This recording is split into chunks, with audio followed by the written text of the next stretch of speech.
All right, let's jump right in. The Middle Ages versus the early modern period. One sounds like castles and knights, the other science and discovery. But how in the world did we get from point A to point B? Let's break down the massive shift that really created the world we live in today. You know, we love to put history into these clean, separate boxes, right?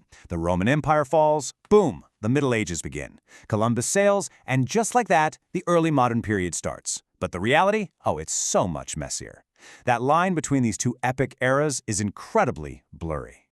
So on one side, you have that classic picture of the Middle Ages. Knights, towering cathedrals, a whole continent united under a single faith. Then you flip the page to the early modern period, and suddenly you're seeing printing presses, ships crossing oceans, and these radical new ideas. They seem like completely different planets.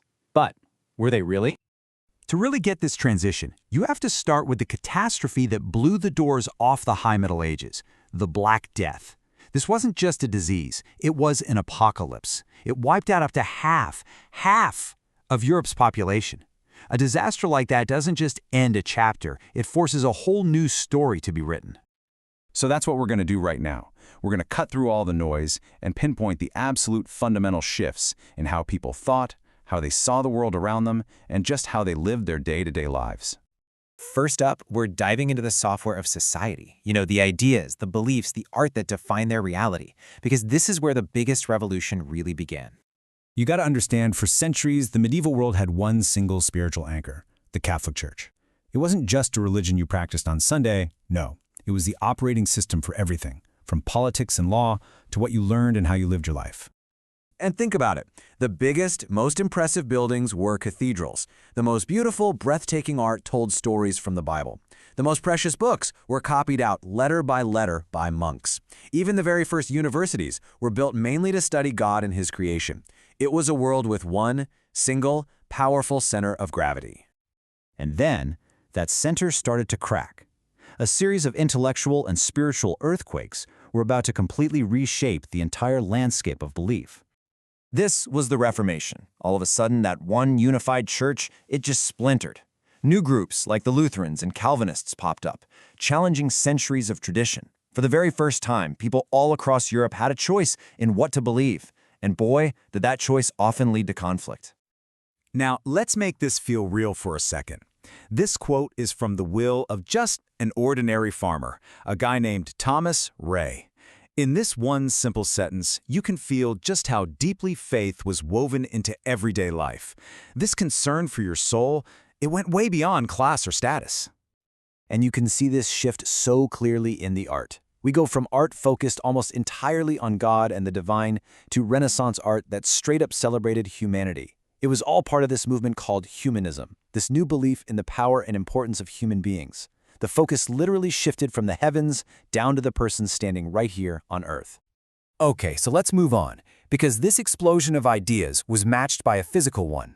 The actual, literal boundaries of the known world were about to be completely redrawn. And it all kicked off with one incredible invention. Before the printing press, a book could take a monk months to copy by hand. Afterwards, hundreds of copies could be churned out in a week. This just set off a chain reaction. More books meant more people learned to read, and more readers meant that new, controversial ideas, like the ones from the Reformation, could spread like wildfire. And it wasn't just the printing press. A whole wave of new tech changed everything. Better ships and tools to navigate meant we could finally conquer the oceans. The telescope showed us the cosmos, and the microscope revealed entire worlds hidden in a single drop of water. This all poured fuel on the fire of the scientific revolution, where people like Copernicus completely turned our understanding of the universe upside down. So here's the crucial point. Discovering new continents and new scientific truths did more than just add places to the map. It proved that the old authorities, the ancient texts that medieval society had trusted for 1,000 years, could actually be wrong. And that was a massive psychological shock. So we've seen a revolution in faith and a revolution in science. But how did all this actually affect the average person? Let's dive into how daily life started to change. The medieval world was pretty much defined by feudalism. Most people were peasants, tied to the land, working for a local lord. But as we move into the early modern period, that rigid system starts to crumble. Cities just explode in size, becoming these bustling hubs of trade and new opportunity, pulling people away from the old way of life. And check out this table. The big story here, the real game changer, is the rise of this middling order. We're talking about merchants, shopkeepers, skilled craftsmen. These people weren't nobles born with a title, but they sure weren't peasants either. They were a brand new, powerful force, making their money and gaining influence through business, not land. I absolutely love this detail because it shows how these huge, world-changing shifts can show up in the simplest ways. With more books and more people reading, a totally new piece of furniture appears: the desk. It seems like a small thing, but it signals a massive change. The private home was now becoming a place for reading, writing, and thinking for yourself. Okay, we have covered a lot of ground, so it's time for the verdict. When you boil it all down, what truly, fundamentally separates the Middle Ages from the early modern period? The differences are just revolutionary. A single unified faith shatters into many. Truths about the universe that were accepted for centuries are completely overthrown by scientific discovery. A small, known world explodes onto a global stage. And of course, the printing press completely rewires how information itself moves through society. These are absolutely game-changing shifts. But, and this is so important, let's not forget what stayed the same. For the vast majority of people, life was still incredibly difficult. Religion, whether you were Catholic or Protestant, was still the center of your universe. And both of these eras were shaped by the harsh realities of the climate, like a long cold snap called the Little Ice Age that made just surviving a constant struggle. The world was changing, sure, but not for everyone and not all at once.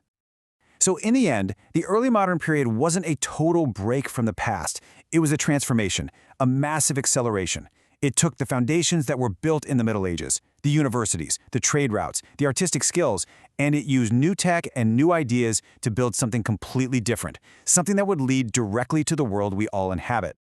They went from a world defined by a single faith to one defined by constant discovery. And that really leaves us with a big question to chew on.